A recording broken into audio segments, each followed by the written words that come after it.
Welcome to Shatter. Help me reach 5,000 subscribers. Support the video with a like and leave your thoughts in the comments. It happened on a Thursday night, under the cheap neon lights of an office bar that tried too hard to feel expensive. She laughed louder than usual, her hand resting on his shoulder like she'd forgotten who was watching. I didn't interrupt. I just watched. I didn't belong to that world of bright smiles and casual touches. I was there because she'd asked me to come, to show support, as she said. The drink in my hand stayed untouched. She looked at me across the room, eyes half challenging, half daring, and then turned back to him, her creative director, and said something that made the table burst out laughing. His hand brushed against hers again, and this time she didn't move it away. That's when she looked back at me. A wink. Just one. Small enough for others to miss, deliberate enough for me not to. Later, in the parking lot, she said it like it was nothing. Flirting isn't cheating, Mark. You take everything too seriously. I didn't argue. I didn't say a word. I just looked at her reflection in the window of my Ford F-150. Her makeup smudged slightly under the glow of the streetlight. For the first time, I realized how easily she crossed lines, how it wasn't about mistakes, but about experiments. She wanted to see what she could get away with. That night, she went to bed scrolling through her phone, a Starbucks cup still half full on her nightstand, laughing softly at messages that weren't mine. I sat at the kitchen table, the soft buzz of the refrigerator the only sound. My laptop screen glowed in the dark as I watched her Instagram stories loop endlessly. Her smile, his shadow, her laughter.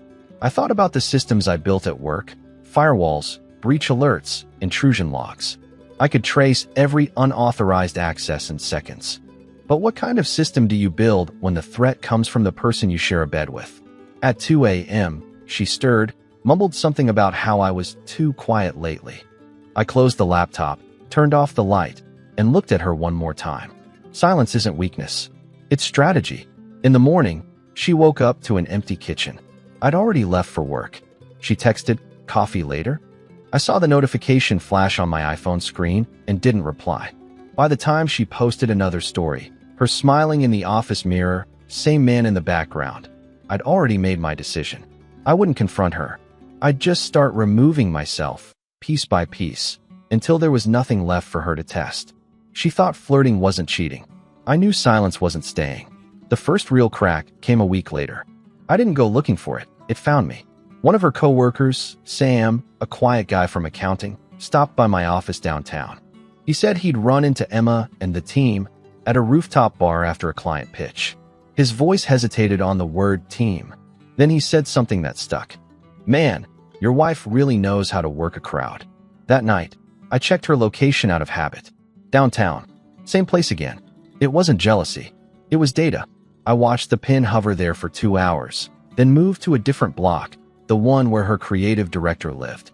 The logic was simple. If you trust the system, you can see the pattern. I didn't text her. I didn't call.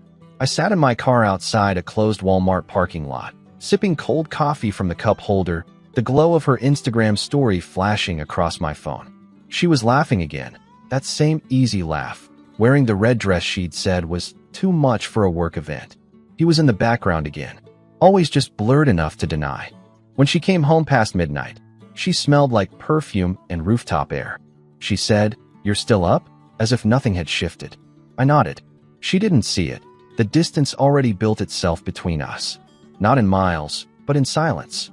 Over the next few days, I stopped reacting. She noticed, but pretended not to. She tried jokes at dinner, posted more selfies, tagged more locations. Every move of hers felt like bait, every caption a test. "Living my best life," one said, with a smile that wasn't meant for me. At work, my screens were filled with code, but her face kept showing up between the lines. I handled network breaches for companies across states. Yet somehow, the breach closest to me went unpatched. There's a moment when you realize control isn't about confrontation. It's about withdrawal. Friday came. She was heading to another team outing. Same red dress, same perfume. She caught her reflection in the mirror and asked, "Does this look too much?" I said nothing. That silence hit her harder than any accusation could. She turned, half smiling, half uneasy. When the door closed behind her, I opened my laptop one last time. Deleted our shared calendars, logged out of her social accounts, disconnected the devices she'd synced to mine. No trace, no warning. I wasn't erasing her. I was reclaiming me. That night, I didn't check her location. For the first time, I didn't need to know where she was, because I'd already started disappearing from where she expected me to be. Proof doesn't always come as a confession. Sometimes, it comes as metadata. I wasn't searching for it, but my instincts as a cybersecurity engineer didn't sleep. One night, she left her iPhone charging on the kitchen counter while she showered. A notification lit up the screen, Slack. A message preview from him. Still thinking about last night. Just 6 words, but they rewired everything. I didn't open it. I didn't need to. In my world, a trace is enough. I'd seen too many digital fingerprints to doubt what they mean.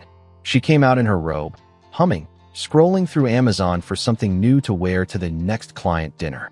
Her reflection caught mine in the window, but she didn't notice my face had changed. She couldn't see the moment the switch flipped, the exact second I stopped reacting. That night, while she slept, I connected my laptop to our shared Wi-Fi and watched the activity log. The messages, the shared files, the sudden bursts of late-night data between her phone and an unknown IP. It wasn't about reading her words. It was about the pattern. Predictable, timed, consistent. Just like any other breach. Except this one had my last name attached to it. By morning, I'd stopped being angry. Anger requires energy, and I wasn't giving her that anymore. I brewed coffee, left hers on the counter, and drove to work in silence. My Ford F-150 moved through the city like it was just another system. Engine, traffic, timing. Everything made sense except her. At lunch, my coworker asked if everything was okay. I said, "Yeah, just thinking." That was true. I was already planning my exit. Not the emotional kind, but the operational one. I knew how to disappear cleanly. How to leave no trace. That evening, she came home late again. Her laughter filled the hall before she even opened the door. She told me they'd gotten a new client, that everyone had gone out to celebrate. I nodded, smiled, and said nothing. She didn't realize silence can be the loudest answer. When she went to shower, I checked the photo she'd just posted. Same red dress. Same man in the reflection behind her. Different caption this time. Magic happens when you're fearless. She thought she was untouchable. But the truth is, she'd already lost something she couldn't post about, my attention. And when a man like me stops monitoring, he's already gone. It happened after the company's spring party. She'd been preparing for it all week. New dress, new perfume, another reason to stay late at the office. I didn't ask questions. I just watched the routine unfold like a script I already knew the ending to. She said it was just networking, but when she left, the silence that followed felt heavier than usual. I sat at the kitchen table, the dim light bouncing off her untouched coffee from Starbucks that morning, and I realized something simple. She no longer feared losing me. Hours passed. I didn't check her location this time. I didn't need to. The distance was already measurable without GPS. Around midnight, I heard the faint ping of her laughter through a live video on one of her co-workers' Instagram stories. She was dancing, carefree, holding a drink, her hand on his arm. Not hiding anymore. The caption read, "When the boss says work hard, play harder." I didn't feel pain, just a deep stillness. The kind that comes when you've reached the point of no return. At 1 a.m., I opened the shared calendar, deleted my upcoming appointments, and started a new folder on my laptop labeled Reset. Inside, I dropped copies of my work files, tax records, and travel documents. Not revenge, just logistics. When you design systems for a living, you know how to disappear without leaving a crash log. By the time she stumbled through the door, heels in hand, mascara slightly smudged, I was already in bed pretending to sleep. She whispered something about how everyone had fun, and that I should have come. I didn't move. She waited for a reaction that never came. Eventually, she sighed and turned away. That sigh told me more than words ever could. It wasn't guilt, it was disappointment that her performance didn't get an audience. At dawn, I was gone. No shouting, no accusations, no notes, just absence. I took the essentials, my laptop, a few clothes, and drove out of the city in my Ford F-150. By sunrise, the skyline was behind me, and I felt something I hadn't in months, clarity. When she woke up, she'd find the bed cold, the apartment quiet, and on the table, just one thing, my office badge and a note that said, You wanted attention. Now you have it, from everyone but me. Then I turned off my phone, erased my accounts, and kept driving. For the first time, silence wasn't empty. It was freedom. The world didn't end when I left. It just got quieter. I drove west with no destination, letting the highway decide. The air felt clean, untouched by her perfume or the sound of her laughter. I stopped at a Waffle House off the interstate, ordered black coffee, and watched strangers pass by. None of them knew that somewhere in another city, a woman was waking up to an empty apartment and the echo of her own games. By noon, the messages started coming in. Missed calls, texts, then voicemails. "Mark, where are you? Can we talk? You're overreacting." Her voice trembled more with each one, shifting from irritation to panic. I didn't listen to all of them. I just let the phone light up on the passenger seat while I drove. Silence was the only answer I had left, and it was doing the work for me. Later that day, I checked my email, a message from a recruiter I'd spoken to months ago. Tesla, remote cybersecurity contract, high pay, relocation optional. It felt less like coincidence and more like timing aligning itself. By the next morning, I'd accepted. A new city, a new system to protect, far from the one that had already collapsed. Meanwhile, mutual friends started reaching out. Small things at first. "Hey, Emma seems worried. She's been asking around." I didn't respond. She'd spent years mastering control through charm, attention, and noise. Now, she was fighting an opponent she couldn't manipulate, silence. Through LinkedIn updates and mutual contacts, I saw fragments of her unraveling. Missed workdays. Tense office energy. Her creative director suddenly less visible in group photos. The same people who once laughed at their chemistry now whispered about her choices. Reputation spreads faster than truth. That night, I sat in a small motel room outside Austin, my laptop glowing on the desk. I didn't dig for revenge, but I couldn't help noticing a small anomaly on a public company server, something tied to her department's project files. An exposed credential, maybe intentional, maybe not. I drafted a short anonymous report and sent it to compliance. No names, no fingerprints, just truth in data form. By morning, I'd erased the email, cleared my history, and looked out the window as the sun rose over a city that didn't know my story. She had built her power on visibility. I built mine on absence. And in that stillness, she finally started to lose what she'd always taken for granted: control. News travels fast in small circles, even in big cities. A week after I started at Tesla, I heard through an old coworker that things at her agency had gotten messy. The creative director, her partner in harmless fun, was suddenly under investigation for misconduct. An anonymous tip had exposed some questionable expense reports tied to their client accounts. No one could trace where it came from. They didn't need to. The truth had its own way of surfacing. I didn't smile. I didn't feel proud. It wasn't about revenge. It was about balance. I built systems for a living. I understood what happens when you play too long outside the firewall. Eventually, the system resets itself. She was learning that in real time. Days later, her name appeared online. Small mentions, subtle gossip. Her coworkers stopped tagging her in team photos. A mutual friend messaged me saying she'd been quiet lately, not showing up to work events, barely posting. That told me everything. She'd spent years thriving on attention, and now the silence she once mocked was closing in on her. I saw her text come through one evening while I sat in a small diner near my motel. "I know you don't owe me anything, but can we talk?" The message stayed unread. I set the phone down, finished my burger, and looked out the window. I wasn't avoiding her. I just wasn't available anymore. There's a difference.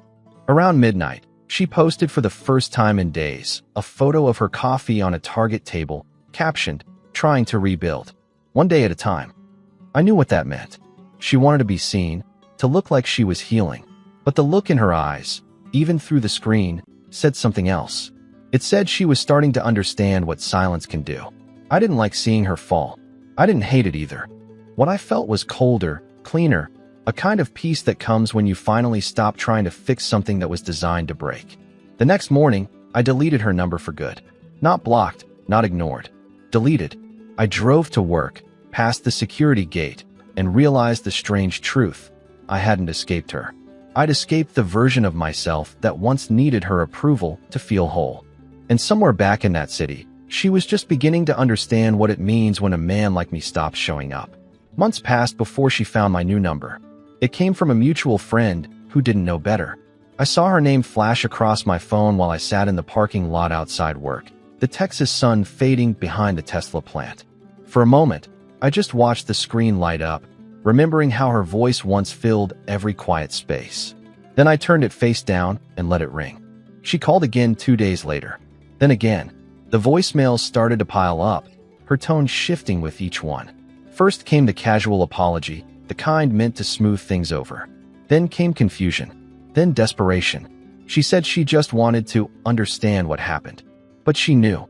The moment she'd said flirting wasn't cheating, she'd drawn her own map to the end.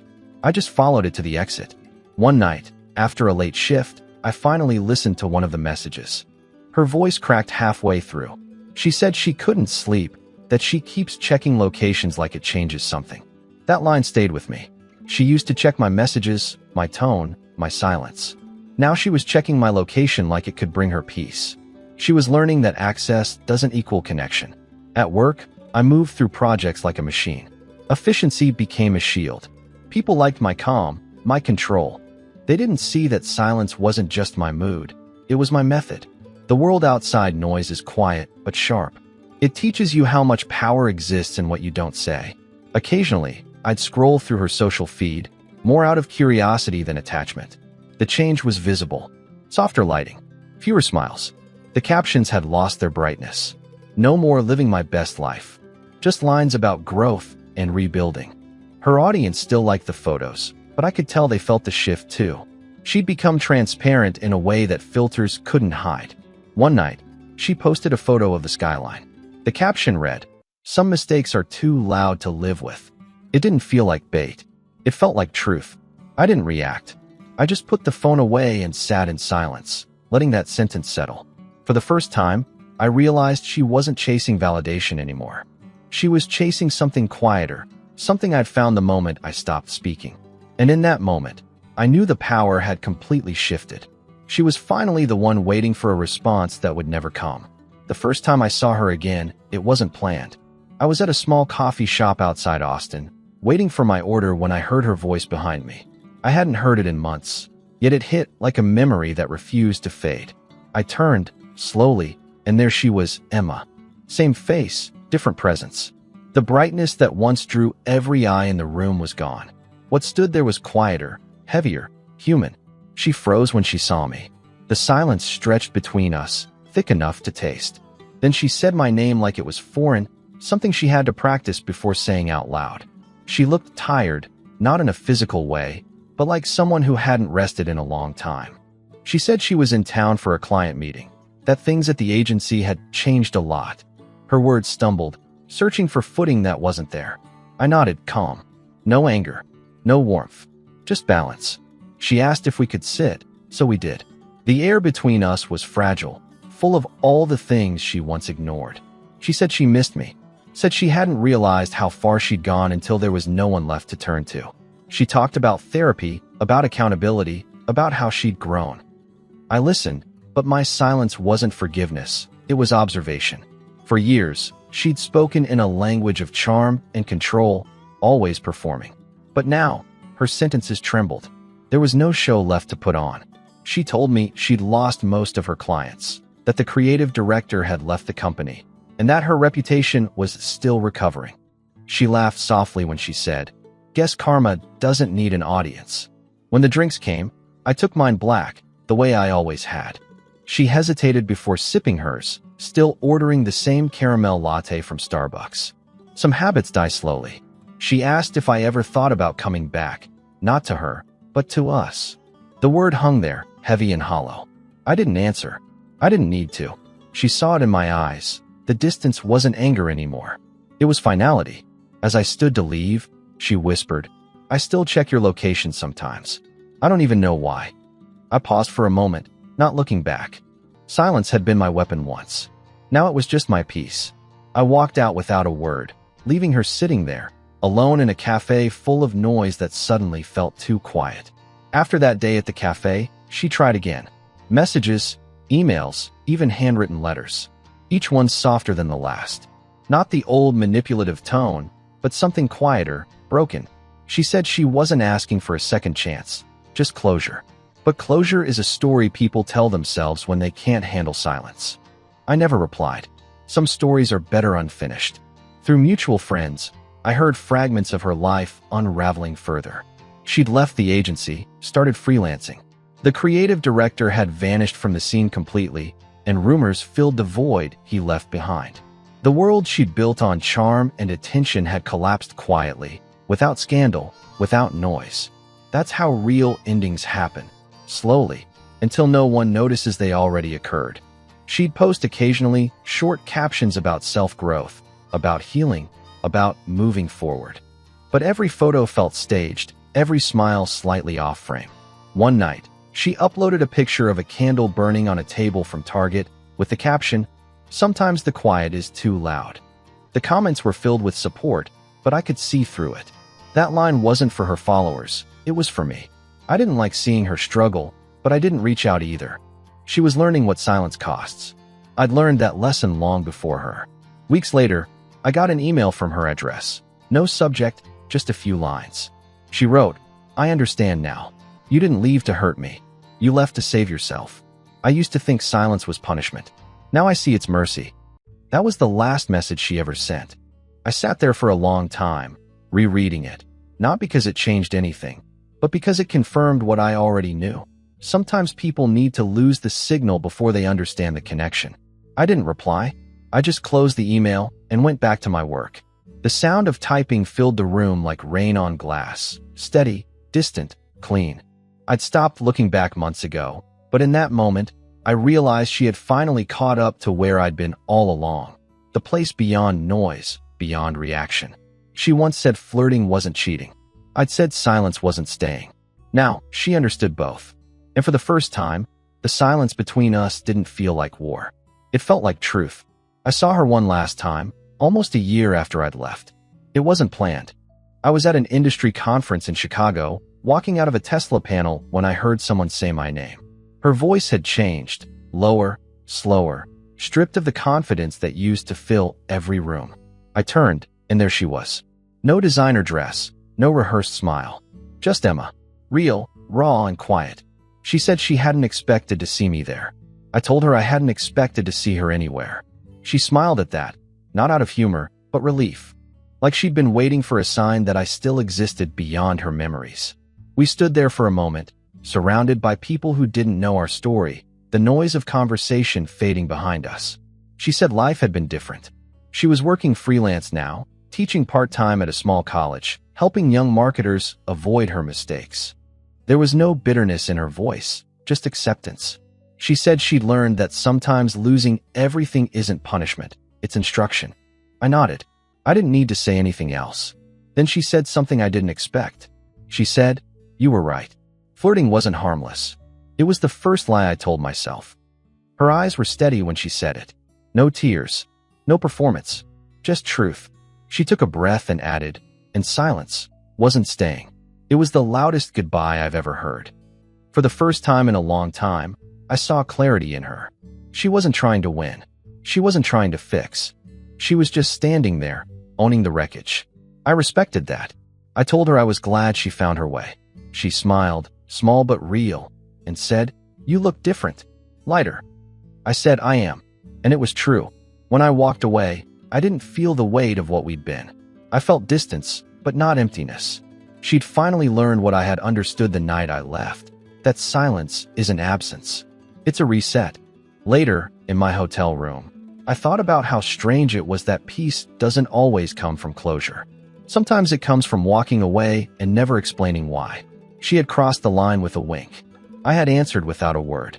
And in the end, it wasn't revenge or loss or regret that defined us. It was the quiet understanding that not all endings need to echo to be heard. Support the channel by liking, commenting, and subscribing. I promise even more interesting stories.